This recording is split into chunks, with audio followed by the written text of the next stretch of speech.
ಎಲ್ಲರಿಗೂ ನಮಸ್ಕಾರ. ನಾನು ನಿಮ್ಮ ಡಾಕ್ಟರ್ BK ರಾಮ್ ಪ್ರವೀಣ್, ಜನತಾ ಆಯುರ್ವೇದ ಹಾಸನ. ಓಂ ನಮಾಮಿ ಧನ್ವಂತರಿ ಮಾದಿದೇವಂ ಸುರಾಸುರೈರ್ವಂದಿತ ಪಾದಪದ್ಮಂ ಲೋಕೆ ಜರಾರುಗ್ವೈ ಮೃತ್ಯುನಾಶಂ ಧಾತಾರಮೇಶಂ ವಿವಿಧೌಷಧೀನ ಧನ್ವಂತರಿ ರಮಾನಾಥಂ ಸರ್ವರೋಗ ನಿವಾರಕಂ ಆಯುರ್ವೇದ ಪ್ರವರ್ತಾರ ವಂದೇ ಪೀಯೂಷದಾಯಕಂ. ಸರ್ವೇ ಜನಾಃ ಸುಖಿನೋ ಭವಂತು, ಸರ್ವೇ ಸಂತು ನಿರಾಮಯ. ಓಂ ಶಾಂತಿ ಶಾಂತಿ ಶಾಂತಿ. ವೀಕ್ಷಕರೇ, ಆರೋಗ್ಯ ಅಂದರೆ ಕೇವಲ ದೈಹಿಕವಾಗಿ ಫಿಟ್ಟಾಗಿರೋದು ಮಾತ್ರ ಆರೋಗ್ಯ ಅಲ್ಲ. ಮಾನಸಿಕವಾಗಿ, ದೈಹಿಕವಾಗಿ, ಸಾಮಾಜಿಕವಾಗಿ ಸುಸ್ಥಿತಿಯಲ್ಲಿರ್ತಕ್ಕಂಥದ್ದು ಆರೋಗ್ಯವಾಗಿರ್ತಕ್ಕಂಥದ್ದಕ್ಕೆ ಆರೋಗ್ಯ ಅಂತ ಕರೀತಾರೆ. ಇತ್ತೀಚಿನ ದಿನಗಳಲ್ಲಿ ಮಾನಸಿಕವಾಗಿ ಅತಿಯಾಗಿ ಒತ್ತಡ ತಗೊಳ್ಳೋದ್ರಿಂದ, ಸರಿಯಾಗಿ ನಿದ್ದೆ ಮಾಡದಲ್ಲಿರೋದ್ರಿಂದ ಹಲವಾರು ಸಮಸ್ಯೆಗಳಿಗೆ ತುತ್ತಾಗ್ತಾ ಇದ್ದಾರೆ. ಈ ಒತ್ತಡ ಅನ್ನೋದು ಮನುಷ್ಯನ ಒಂದು ಸಹಜ ಪ್ರಕ್ರಿಯೆ. ಯಾರಿಗಿರೋದಿಲ್ಲ ಒತ್ತಡ? ಪ್ರತಿಯೊಬ್ಬರಿಗೂ ಒತ್ತಡ ಇರುತ್ತೆ.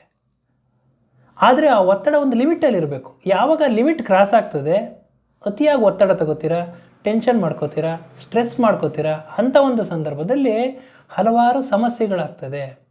ದೈಹಿಕವಾಗಿ, ಮಾನಸಿಕವಾಗಿ ಆರೋಗ್ಯ ಏರುಪೇರಾಗ್ತದೆ. ಇವತ್ತಿನ ಈ ಒಂದು ಸಂಚಿಕೆಯಲ್ಲಿ ಸ್ಟ್ರೆಸ್ ಮ್ಯಾನೇಜ್ಮೆಂಟ್, ಒತ್ತಡ ನಿರ್ವಹಣೆ ಯಾವ ರೀತಿ ಮಾಡಬೇಕು ಅನ್ನೋದನ್ನು ತಮಗೆ ತಿಳಿಸ್ಕೊಡ್ತೀನಿ.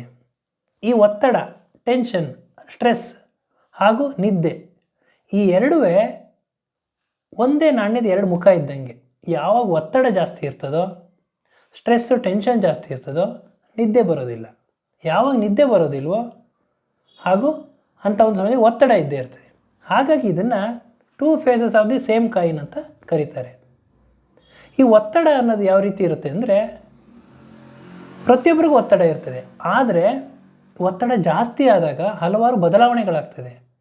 ಒತ್ತಡ ಜಾಸ್ತಿ ಆದಾಗ ಕೆಲವೊಂದು ಬಾರಿ ಏನಾಗ್ತದೆ ಅಂದರೆ ಭಯ, ಆತಂಕ, ಭಯ, ಭೀತಿ, ಆತಂಕ, ಒತ್ತಡಗಳು ಅವರಿಗೆ ಟೆನ್ಷನ್ನು ಜಾಸ್ತಿ ಆಗ್ತದೆ. ಇನ್ನು ಕೆಲವರಲ್ಲಿ ಏನಾಗ್ತದೆ ಅಂತಂದರೆ, ಈ ಮಾನಸಿಕವಾಗಿ ಭಯ, ಆತಂಕದ ಜೊತೆಗೆ ದೈಹಿಕವಾಗೂ ಕೆಲವೊಂದು ಬದಲಾವಣೆಗಳಾಗ್ತದೆ. ಏನು ಕೆಲಸನೇ ಮಾಡಿರಲ್ಲ, ಸುಸ್ತು ಅಂತಿರ್ತಾರೆ, ಯಾವಾಗಲೂ ಮಲ್ಕೋತಿರ್ತಾರೆ, ಆ್ಯಕ್ಟಿವ್ ಆಗಿರೋದಿಲ್ಲ. ಈ ಎಲ್ಲ ಒಂದು ಲಕ್ಷಣಗಳು ಕಾಣಿಸ್ಕೊಳ್ತದೆ. ಈ ಒತ್ತಡ ಅನ್ನೋದು ಇನ್ನೊಂದು ಕಾರಣದಿಂದ ಏನು ಬರ್ತದೆ ಅಂತಂದರೆ, ಅತಿಯಾದ ಧೂಮಪಾನ ಮಾಡೋದ್ರಿಂದ, ಅತಿಯಾದ ಮದ್ಯಪಾನ ಮಾಡೋದ್ರಿಂದ, ಅತಿಯಾಗಿ ಆಹಾರ ಸೇವನೆ ಮಾಡೋದ್ರಿಂದಲೂ ಒತ್ತಡ ಹೆಚ್ಚಾಗ್ತದೆ. ಸ್ಟ್ರೆಸ್ಸು, ಟೆನ್ಷನ್ನು ಜಾಸ್ತಿ ಹೆಚ್ಚಾಗ್ತದೆ. ಒಂದೊಂದು ವಯಸ್ಸಲ್ಲಿ ಒಂದೊಂದು ರೀತಿ ಒತ್ತಡ ಇರುತ್ತೆ. ಇವತ್ತಿನ ಕಾಲದಲ್ಲಂತೂ ಮಕ್ಳಿಗೂ ಒತ್ತಡ ಇದ್ದಿದೆ, ಪ್ರತಿಯೊಬ್ಬರಿಗೂ ಒತ್ತಡ ಇದೆ. ಬಾಲ್ಯದಲ್ಲಿ ಒಂದು ರೀತಿ ಒತ್ತಡ, ಮಧ್ಯವಯಸ್ಕರಲ್ಲಿ ಒಂದು ರೀತಿ ಒತ್ತಡ, ವಯಸ್ಸಾದವರಲ್ಲಿ ಒಂದು ರೀತಿ ಒತ್ತಡ. ಮಕ್ಕಳಲ್ಲಿ ಯಾವ ರೀತಿ ಒತ್ತಡ ಅಂತಂದರೆ, ಅವರ ಶಾಲೆಯಲ್ಲಿ ಹೋಮ್ವರ್ಕ್ ಇರ್ಬೋದು, ಪ್ರಾಜೆಕ್ಟ್ ಇರ್ಬೋದು, ಅಥವಾ ಏನಾದರೂ ಅಕಾಡೆಮಿಕ್ಸಲ್ಲಿ ಇರ್ಬೋದು, ಇಷ್ಟೇ ಮಾರ್ಕ್ಸ್ ತೆಗಿಬೇಕು, ಹೀಗೆ ಇರಬೇಕು, ಈ ರೀತಿ ಕೆಲವೊಂದು ಕಟ್ಟುಪಾಡುಗಳು, ಒಂದು ನಿಯಮಗಳು, ಅತಿಯಾಗಿ ಒತ್ತಡ ಅವರು ವಾತಾವರಣದಲ್ಲಿ, ಪೋಷಕರಿರ್ಬೋದು, ಶಾಲೆಯಲ್ಲಿರ್ಬೋದು, ಅತಿಯಾಗಿ ಒತ್ತಡವನ್ನು ಹೇರೋದ್ರಿಂದ ಮಕ್ಕಳು ಸ್ಟ್ರೆಸ್, ಒತ್ತಡ, ಟೆನ್ಷನ್ ತಗೋತಾ ಇದ್ದಾರೆ. ಹಾಗಾಗಿ ಹಲವಾರು ತೊಂದರೆಗಳು ಅನುಭವಿಸ್ತಾ ಇದ್ದಾರೆ. ಇನ್ನು ಮಧ್ಯವಯಸ್ಕರಲ್ಲಿ, ಮಿಡ್ಲ್ ಏಜಲ್ಲಿ ಬಾಯ್ ಫ್ರೆಂಡು, ಗರ್ಲ್ ಫ್ರೆಂಡು ಮೆಸೇಜ್ ಮಾಡಲಿಲ್ಲ, ಫೋನ್ ಮಾಡಲಿಲ್ಲ, ಕೇರ್ ಮಾಡ್ತಿಲ್ಲ, ಹೀಗೆ ಹಲವಾರು ಕಾರಣಗಳಿಗೆ ಅತಿಯಾಗಿ ಒತ್ತಡ ತಗೋತಾ ಇದ್ದಾರೆ. ಇದರಿಂದ ಅವರ ಆರೋಗ್ಯದಲ್ಲಿ ಏರುಪೇರಾಗ್ತಾ ಇದೆ. ಇನ್ನು ವಯಸ್ಸಾದವರಲ್ಲಿ ಸ್ವಾಭಾವಿಕವಾಗಿ ದೈಹಿಕವಾಗಿ ಹಲವೊಂದು ಸಮಸ್ಯೆಗಳಿರ್ತದೆ. ಮೈಕೈ ನೋವಿರ್ಬೋದು, ಸುಸ್ತಿರ್ಬೋದು ಇರ್ತದೆ. ಅದ್ರ ಜೊತೆಗೆ ಮಾನಸಿಕವಾಗೂ ಅವರು ನೊಂದಿರ್ತಾರೆ. ಈ ಒಂದು ಕಾರಣಗಳಿಂದ ಅತಿಯಾಗಿ ಒತ್ತಡ ತಗೊಳ್ಳೋದ್ರಿಂದ ಹಲವಾರು ತೊಂದರೆಗಳು ಉಂಟಾಗ್ತಾ ಇದೆ. ಈ ಒತ್ತಡನ ಯಾವ ರೀತಿ ನಿರ್ವಹಣೆ ಮಾಡಬೇಕು?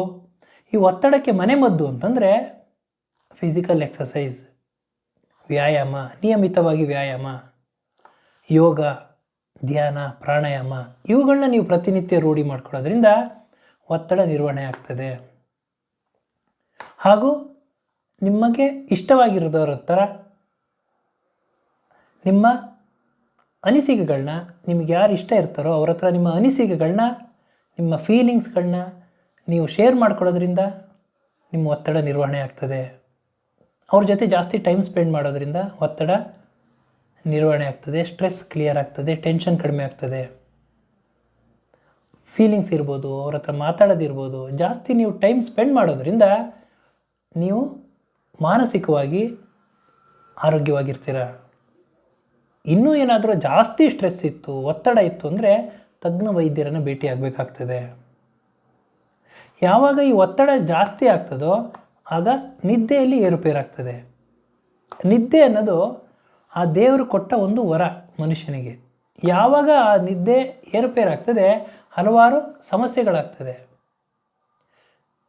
ನಿದ್ದೆ ಸರಿಯಾಗಿ ಮಾಡೋದ್ರಿಂದ ನಮ್ಮ ದೇಹ ಎಲ್ಲ ಚಟುವಟಿಕೆಗಳು, ಕ್ರಿಯೆಗಳು ಸರಿಯಾಗಿರ್ತದೆ.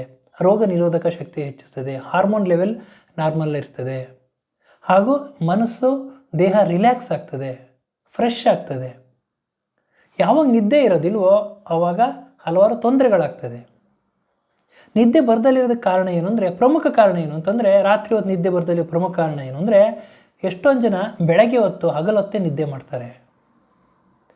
ಹಾಗೂ ಮೊಬೈಲು, ಟಿ ವಿ ನೋಡಿಕೊಂಡು ರಾತ್ರಿ ಎಷ್ಟು 10, 12, 1 ಗಂಟೆ ಆದರೂ ನಿದ್ದೆನೇ ಮಾಡಿರೋದಿಲ್ಲ. ಮಲಗೋ ಕೋಣೆನೂ ತುಂಬಾ ಇಂಪಾರ್ಟೆಂಟ್ ಇರ್ತದೆ.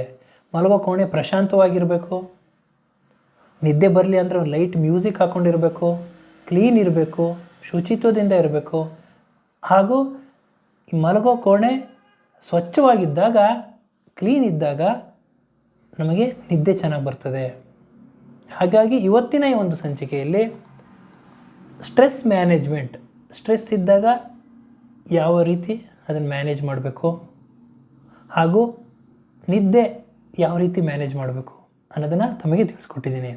ಆದ್ದರಿಂದ ಒತ್ತಡರಹಿತ ಜೀವನ ಮಾಡೋದ್ರಿಂದ, ನಿಯಮಿತವಾಗಿ ನಿದ್ದೆ ಮಾಡೋದ್ರಿಂದ ಆರೋಗ್ಯವನ್ನು ನಾವು ಕಾಪಾಡ್ಕೋಬೋದು ಅಂತ ಹೇಳ್ತಾ ಇವತ್ತಿನ ಈ ಒಂದು ಸಂಚಿಕೆಯನ್ನು ಮುಗಿಸ್ತಾ ಇದ್ದೀನಿ. ನನ್ನ ಈ ವಿಡಿಯೋ ತಮಗೆ ಇಷ್ಟವಾಗಿದ್ದಲ್ಲಿ ಲೈಕ್ ಮಾಡಿ, ಶೇರ್ ಮಾಡಿ, ಹಾಗೂ ನನ್ನ ಎಲ್ಲ ಮುಂದಿನ ವಿಡಿಯೋಗಳಿಗಾಗಿ ಸಬ್ಸ್ಕ್ರೈಬ್ ಮಾಡಿ. ಧನ್ಯವಾದಗಳು.